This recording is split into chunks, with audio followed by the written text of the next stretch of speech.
exploiter cet enseignement pour savoir poser des questions qui les intéressent. Voilà.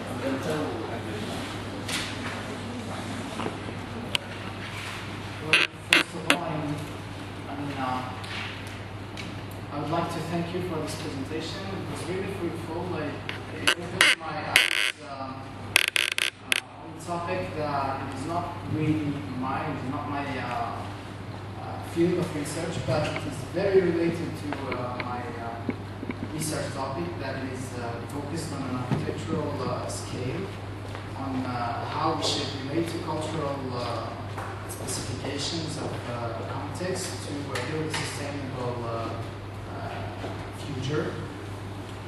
And that's actually an approach that should be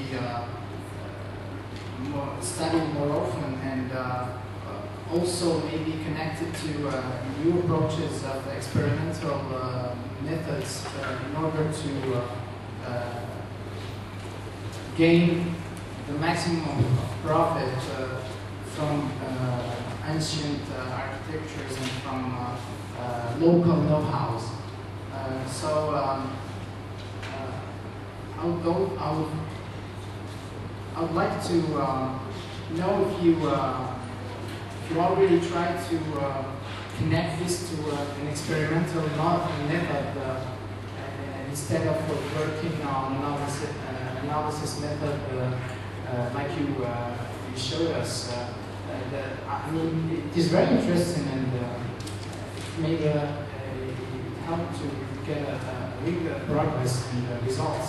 But I would like also to know if this has been already done in an experimental method using one of the contemporary approaches like space syntax or modélisation of spaces.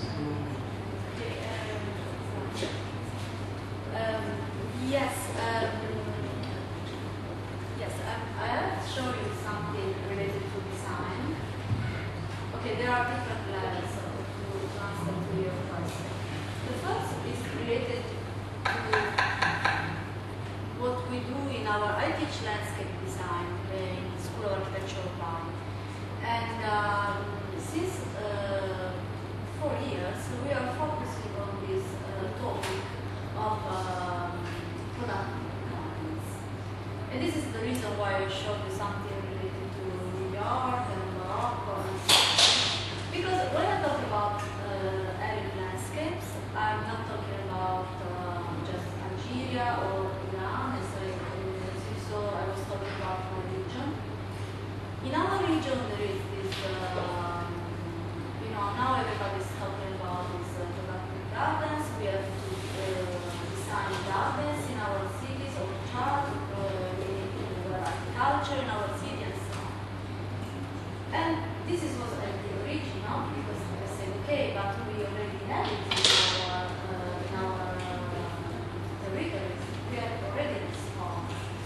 When people are designing now this chart of these agricultural houses, are focusing on social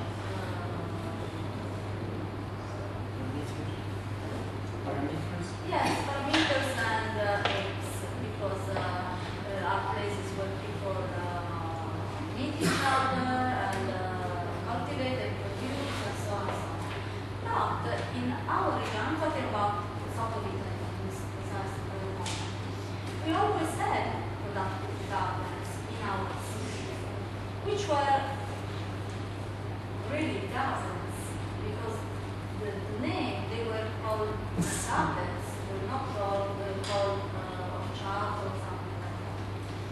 And were places where the water was, were places where people used to weed around water tanks or wells and so on.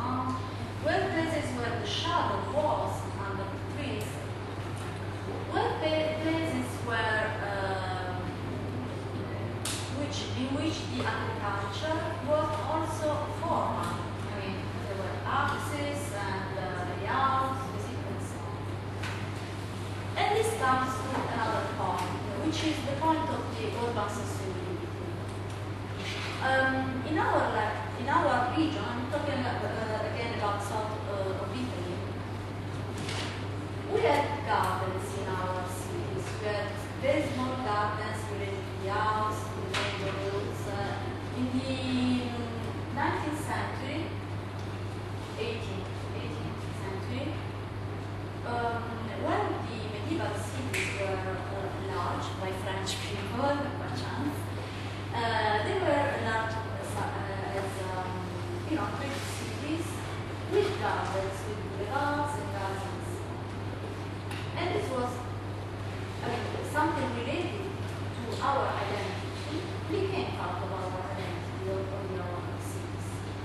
Then, starting from 20th century, there was kind of crack, no? Something we completely forgotten these examples. They need to have shadow, they need to control the presence of water, which is something very precious in our region. And we adopted the English strategy. Why? We don't need sun. We need sun just during the winter, not in my city, not talking about Algeria, I can imagine. We need sun just from November to April, March. Then we need shadow. So the English model doesn't work for us. But all gardens are made according to the English model. This was the same for the world. So I'm asking to my students in my studio to work on this. No? So to try to understand that the local identity of our garden was not related to this form that are coming from the outside. And that this, very cool way of interpreting the urban life or urban agriculture and so on, they are not new in our region because the urban agriculture was part of our culture because it was very interesting. So I asked them to, I don't know, I haven't, I could show you, for instance, the design of this student. I asked them to work on this topic. So to design public spaces, which are not just agriculture, which are places where people can go and play and relax and do lots of things which are specific of the public city, but with form which are the form of the Mediterranean, the south of Italy cultural identity, which means the form of the technique that were used to give shape to the ground, to the right balance between shadow and light, to the right balance between formality and informality into the garden. So this is not something theoretical, just theoretical, but it's strictly related to something that I'm trying to develop into these classes. And this is the first level. The second level is related to what Professor Di Roma will mention tomorrow in her presentation. Because we are really trying to propose some project which could be at the basis of developing a really model for a sustainable development of small cities in our region, related to this idea of connection between urban agriculture, which is not just for food, you will see tomorrow also, which will be related in different scale with the industrial design and the creative arts and so on, which is typical of our region. So my idea is not to, as I told you, to recreate an old environment, which is a kind of open-air museum. I'm trying to look at our origin, to try to understand how to work on that. We can come back to a sustainable environment where the sustainability is not given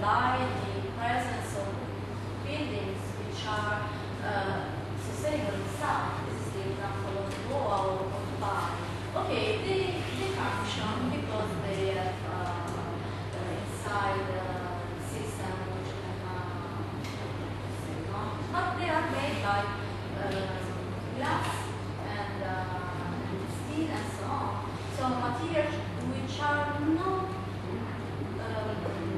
suitable to that kind of climate or architecture. This is my personal opinion. Of course, we are architects, each of us is following a different approach and going in a different direction. But my idea is that we have to understand globally how an environment, and these oasis system are really good examples of healthy environment, because the sustainability was given by the relationship between us, not from some,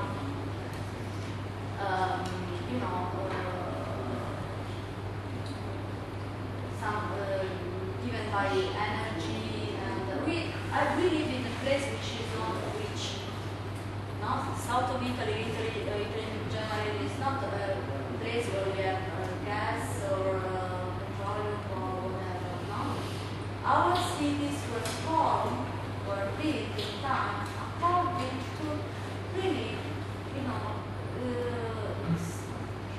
searching day by day, with very small change, and sustainability which was given by this relationship, this relationship.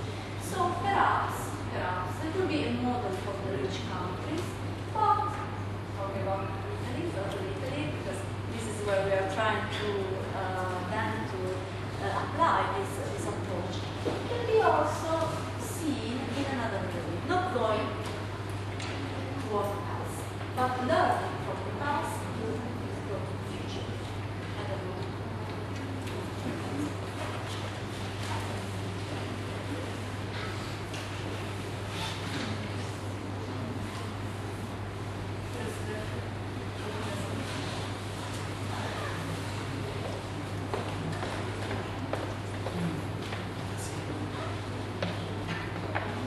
First of all, I would like to thank you for your presentation. It was a very rich presentation.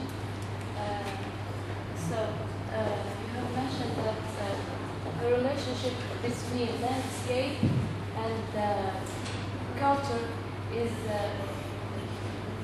it's been changing with time. So I have seen one of my favorite projects. It was about designing a house in some Chinese neighborhood. So the architect is a very popular architect. He tried to keep his style and do the house in his own way. So he designed the house in this Chinese neighborhood, and it was a very amazing house. But at the same time, the neighborhood, it was a Chinese neighborhood. How a Chinese neighborhood could be. All the houses are like very traditional, are very related to culture, to Chinese culture. So the house, it was a very modern with a very cultural spirit or traditional spirit. So when you come to landscape, it was like when you view your landscape, it was like Chinese house, but then it comes the house. It was like extraordinary.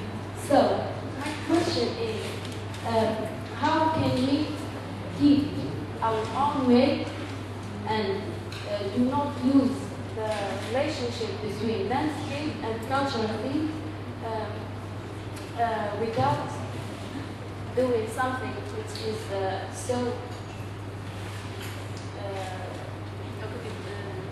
we stay away from reputation. Yes. Thank you.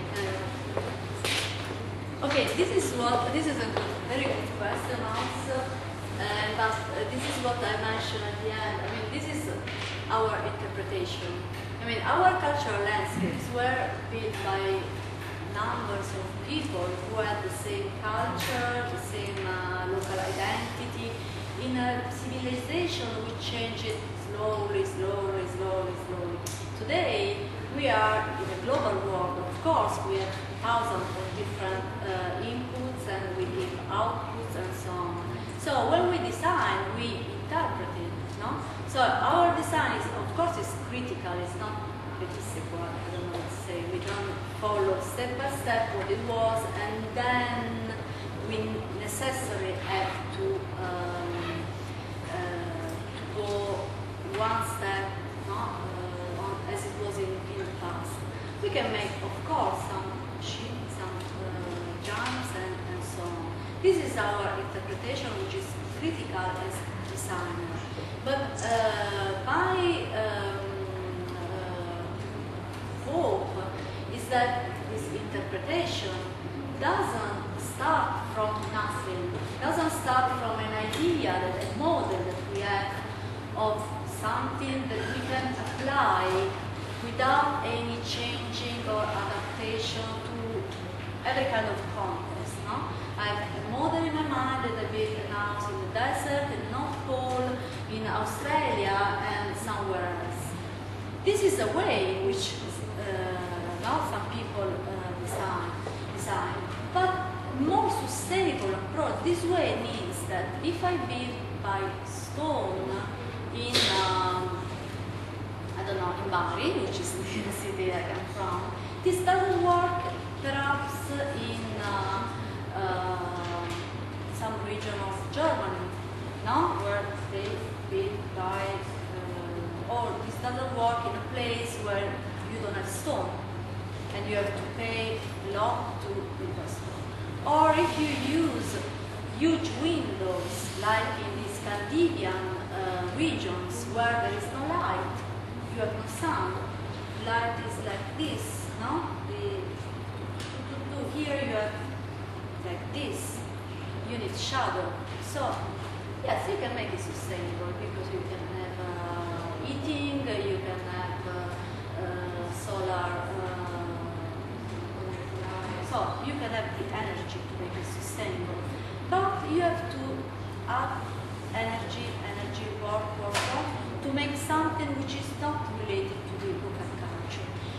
The idea is to start interpreting the local culture, but interpreting means to, of course, to design critically, not to have a vernacular approach to this.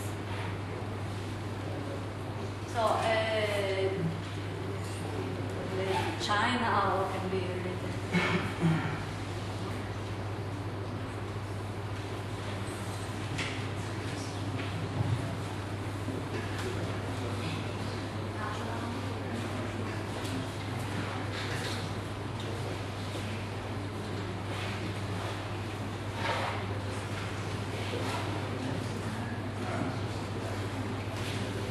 Thank you, Madam, for your important communication. I know that my English isn't very well, but I try to make out of my question. We work on the Oasis ambience. And we know that the Oasis landscape is the more important element in the composition of the ambience. Now, is possible to, by using the landscape, the Oasis landscape in the space, our urban space, to this make us to repair our own ambiances in our port, our identity, our cultural identity, and the identity of the space of these areas, which are the Avril area.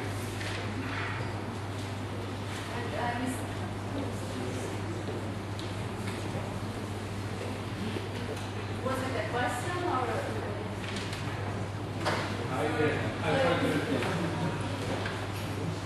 By using the Oasis landscape in the conception of our urban space, can we recreate the old ambiances of our old cities, which are the ambience which forms our identity and the identity of the space, this special space, which is an arid space. What do you mean space? You mean the environment or? Oasis areas. Yes, this is just the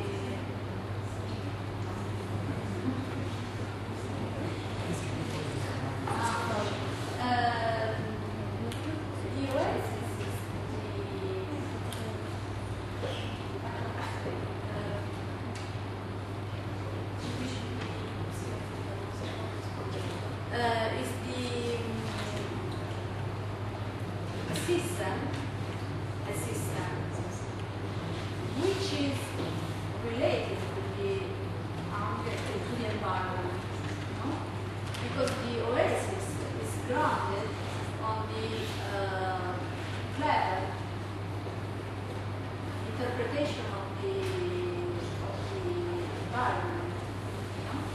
So yes, I'm using the oasis example to explain how many cities and landscapes now in arid region work. For instance, if you think that the Italian examples show Matera and Rosario, they are oases. They work like oases. I mean, we don't have Canat and or Fogara, we don't have Altri, but the logic is the same because we have very similar system to collect the humidity. We use stone at the ground of the tree to implement to collect the humidity and to make the trees and the vegetation grow. We have stone walls, and this is related to this environmental function of the. So the oasis is the paradigm of a system which is healthy and which works, recreating its sustainability from the inside. And this paradigm can be applied to other settlements, other contexts in every region, such as, for instance, south of Italy or Greece or in Ireland, in Greece or regional contexts. I don't know if this was the question. So yes, this is the paradigm. You are the paradigm and we are trying to.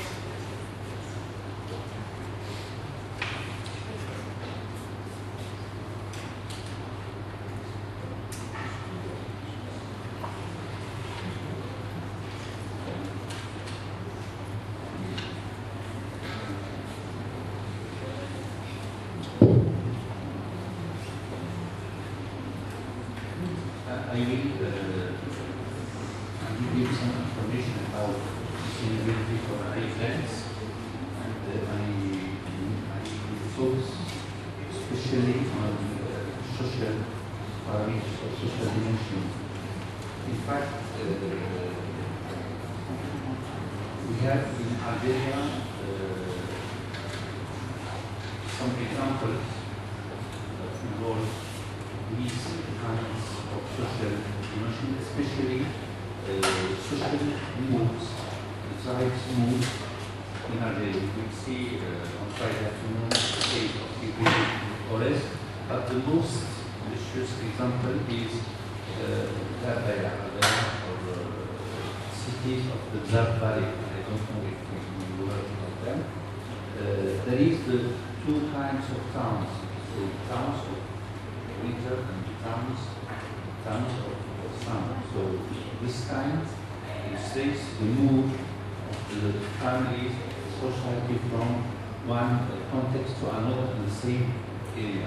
In the Ores Valley, also valleys we have same kind, so tribes moved from north to south in respect to the sea. There is also other parameters military. You show to us the Minara Festival in Marrakesh. So Marrakesh was the capital of the reciting dynasty, and it was the capital which not given on the sea. Okay? And the Dana was used for the military purpose, that is learning to soldiers how to swim, because they need an army for the sea, but they are not where to learn how to swim. So it was also used for this military purpose. We have seen also the example of Iranian village, the canal and the basin and the wind tower. So I read somewhere that also these walls of the surfaces areas were oriented in such a way that the wind will dictate all the distribution side. Yes, the wind tower will cap all the, but the direction of the buses are going with the wind direction in order to have all this. What I appreciate really was the model. It was like a conceptual model for how to analyze and design landscape in project design. And it gives a lot of four scales. We have the territory and the home. If you base on your experience teaching, what way gives better results? From the home to the territory or rotation from the home. Because sometimes the architect has to design a building and he must take into consideration all the parameters involved in yes. So he has to work with the building, but take into consideration the territory. So which way gives the better results? So, going back to my city, to Bari, we have a kind of wadi. We call it lamen, which are some, river. When it rains, they collect water, but the water goes to the sea. So all my region is made by this kind of, they work like a wadi, so they collect water and but they bring it to the sea. So they make like tap tap tap tap all the coast. And in Bari, when they have to make the master plan, the basis of the development of the city, they cut this water system, no? Building and area. So in Bari, when it rains, the city is a lake because they cut the lamen. So the territorial system is not working properly. We have some buildings were built inside, in the periphery of Bari, inside this lamen hydrographic process. Thus, here in a village near Bari, it's a very, VIP village on the sea. Everything was, yes, because they built that in this kind of wadi. So it's difficult. If I have to tell you from where to begin, of course, I'm studying building, I cannot look at the territory too high as a scale. But there are people who are working on the high scale, getting us indication of, and we as designer, we have to take into consideration everything when we are working on something, because we have to take our responsibility. So it's, I don't know, if I have to read something, to me, it's easier to go from the biggest landscape to the art, to me. But when we are working in the reality, we have to understand where we want to go, and we have to, of course, to select how we want to say.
It was really classified as what if technology one day becomes really sustainable? When we talk about sustainability, it could be technology. So isn't it a bit unfair plus part in this one? Yes, but I was trying to focus not on technology, because I told you this was the premise. With technology we can do anything. If we have families or at least resources, we can do anything using technology. But there is also a sustainability of forms and of languages. If you fly, Google Earth or whatever, on Bari or so on, you will see the desert. Desert, and then English gardens, English gardens, and then this garden and so on. To me, this is my opinion, that's why I say no, this is my personal opinion. We are individuals, so each of us will follow one direction. To me, this is unsustainable, because this is not, I can imagine that people want to have a nice, nice garden, green, in a desert landscape. Okay, but from a format of view, to me, this is not sustainable. The second point is the one that I try to explain. Yes, that garden is very famous, the micro garden, because it is classified as sustainable because of the use of the desalination of the water, seawater. So it is classified as sustainable. This is an example of sustainability in golf. To me, it is not sustainable because they don't know what to do with the salt anymore. They are trying to make new business to sell the salt, whatever, in Europe and so on. Canada. Huh? Sell it to Canada. Whatever, For winter time. because they produce salt too much. Why? Because they need too much water. Because it's not the right garden to do that. Of course, in Bari there is no snow, they have everything, they could have also garden. But when the oil will finish in Bari, what is going to happen to that garden? Instead, if you think an oasis doesn't need anything to buy. This is what I wanted to say. Of course, we can reach different kinds of sustainability. But also, if you think that skyscraper, made by glass and so on. Okay, in an arid landscape, it doesn't work from a climatic point of view because big windows are good where the sun is not that strong. But there is also another point. In a specific society, we have different relationship with the light and with the window forms. No? Because somebody needs more privacy, some other society needs less privacy. If you go to Germany or to Holland, nobody has fans on the windows. They have big windows because they need sun. In that case, okay, you can use that kind of form, but you need them to make shadows, to add fans, to use a huge amount of energy for the refrigeration of the, and when the oil will finish, who will pay for that? But that was not my only point, because I had no time to talk in detail about that. The problem of Doha Valley is that there is no urban landscape. Because there are in downtown, there are towers. There is no structure on the ground. Because people move using car, using that huge highways, they don't need to walk, but they don't have sidewalks. They don't have pedestrian streets. What kind of society is related to that urban form? Is it sustainable? I know that Qatari people live in compounds, And then there they recreate their society. While in downtown there are people coming from the abroad. So from my point of view, that is not sustainable. Okay, the building is sustainable. You're right. I don't want to say that the building is nice, but the city is not an organism. It's not sustainable. So there are different. The social model, yes, it's not sustainable. So there are different levels of sustainability, no? But since I come from a poor region, arid region, we don't have, we don't have oil, we don't have money, no? So perhaps for these regions there could be other models which are more sustainable, no? Not from an energetic point of view, or also only, sorry, but from other. Then,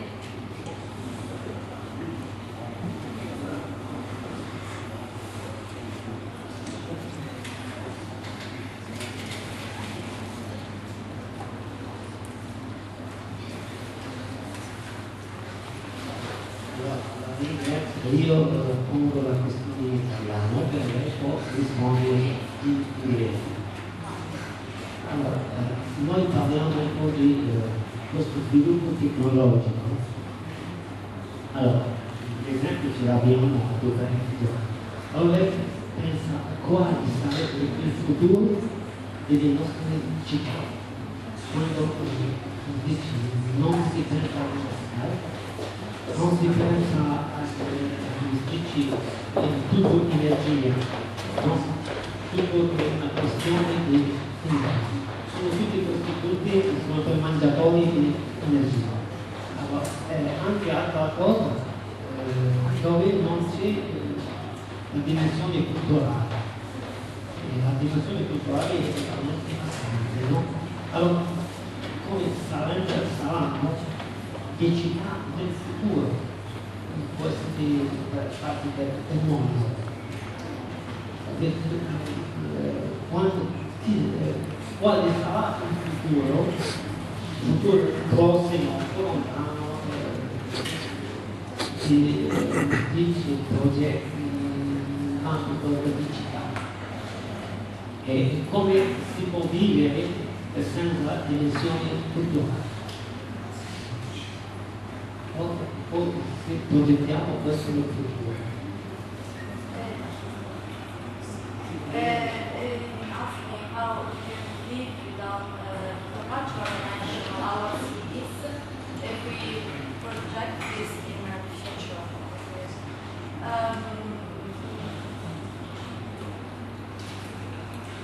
Okay, I will go back to the example of Goa. Goa, for example, they say there are cities we have no strong cultural heritage. No? Of course, these models were designed in the US, in places which had no so ancient history as we have.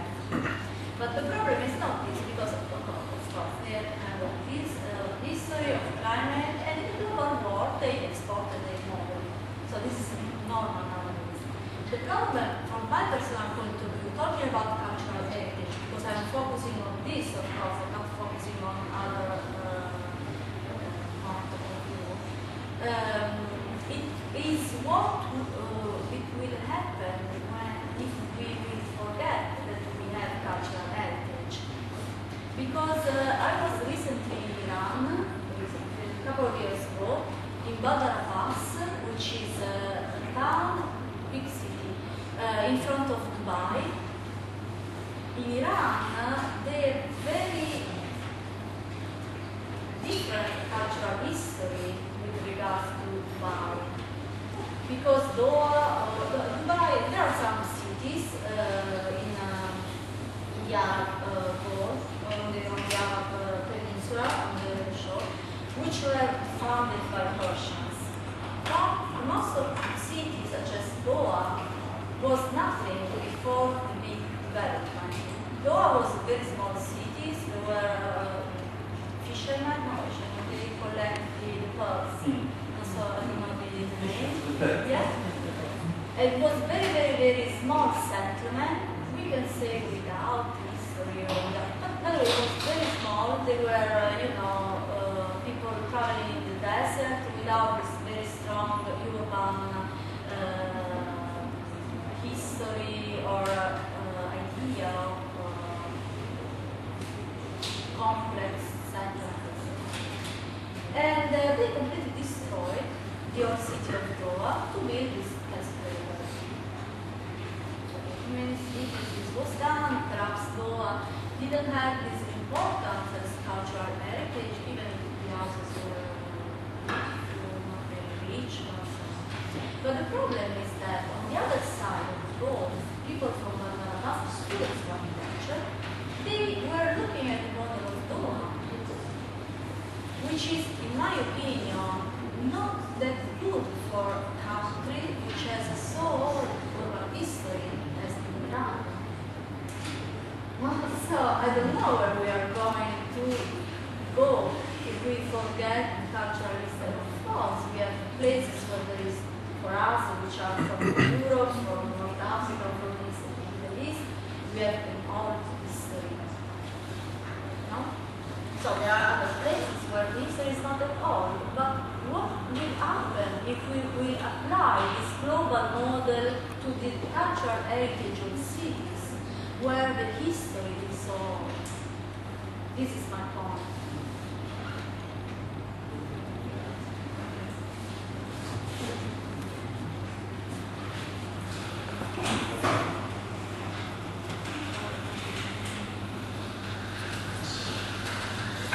First, thank you for your, I would like to thank you for your presentation. My question is, are there any methods or do you have any scientific methods of landscape assessment?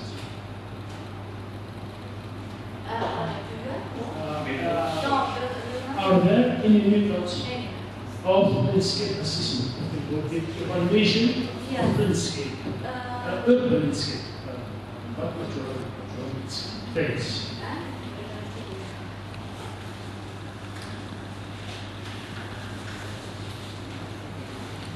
Okay, there are many methods. It depends on which scale you're working on and which topic you're planning. What's your opinion about it? For instance, talking about Italy, always my region, the Avril region, recently they developed a PPTR, which is a territorial plan of development, and there have been two regions in Italy, Apulia, which is my region, and Tuscany, which use a similar method. And they studied all the historical layer of stratification, urban stratification of the region, all the geomorphological diversity of the region, all the mosaic without going in detail in the morphological classification. But they divide the agrarian landscape from the urban landscape. It's a very, very, very, very huge documentation, which is at the basis of each plan that can be done in Puglia from the last year until I don't know when. So, at the basis of the design, they say, okay, we have to we will provide you this documentation. And each municipality in Puglia had to verify the consistency between this documentation and the reality on the ground, regarding buildings, fabric, morphology, hydrology, whatever concerns the use of the soil and so on, whatever concerns the landscape. And after this long phase of a couple of years to verify this, they adopted this plan. And each municipality, before giving permission and so on, has to see if this is consistent with this plan. But this is not a plan, and this is a very, very high territorial level, but it's based on knowledge, on the specificity of the place.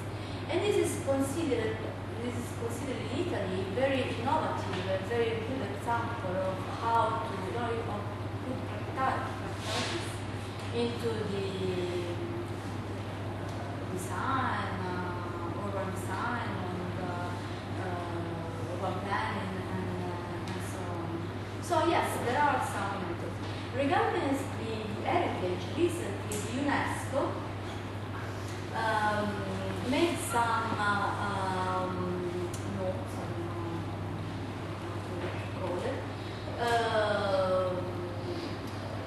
based on the urban landscape preservation. The UNESCO states that the cultural urban landscapes are living organisms. They need to be interpreted. I mean, we need to know them and to work in continuity, because some of you now ask me, shall we work in continuity with the past, or can we design according with our idea? Of course, we are talking about cultural landscape, and we have to work in continuity. But UNESCO says that we cannot consider city as a museum, because the city changes, because we change it as a society. We need different standards, we need different toilets, different kitchens, different stairs, which can be outside, we live inside. The size of the family changes, and so perhaps we need smaller houses with more privacy between family and so on, whatever. So we have to know to adapt our cities to the changing society and needs. Otherwise, our cultural landscape will become some museum, some walking, basically. No? So yes, there are different scales, different directives given by different. In Algeria, you told me there are a number of national parks or area which have specific laws on that. I'm giving you just these two examples because they are related to the region and the cultural heritage. Yes, but all the new ideas of landscape transformation, especially related to cultural identity, are based on knowledge and on the changing in continuity with the past.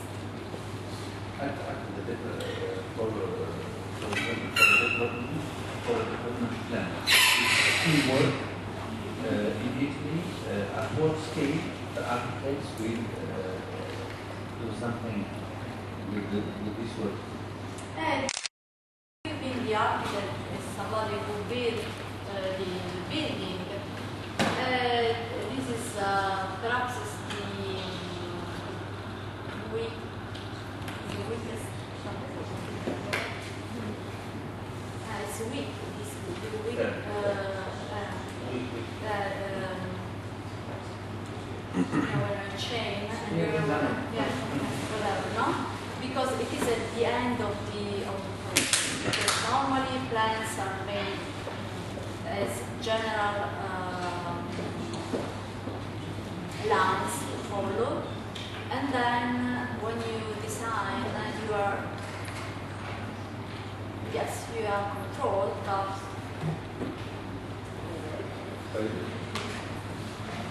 in general, architects are when they start to design some building beside the landscape, it's like a piece which that will be rotated on the painting. It's really made, and we will put on this image a new piece.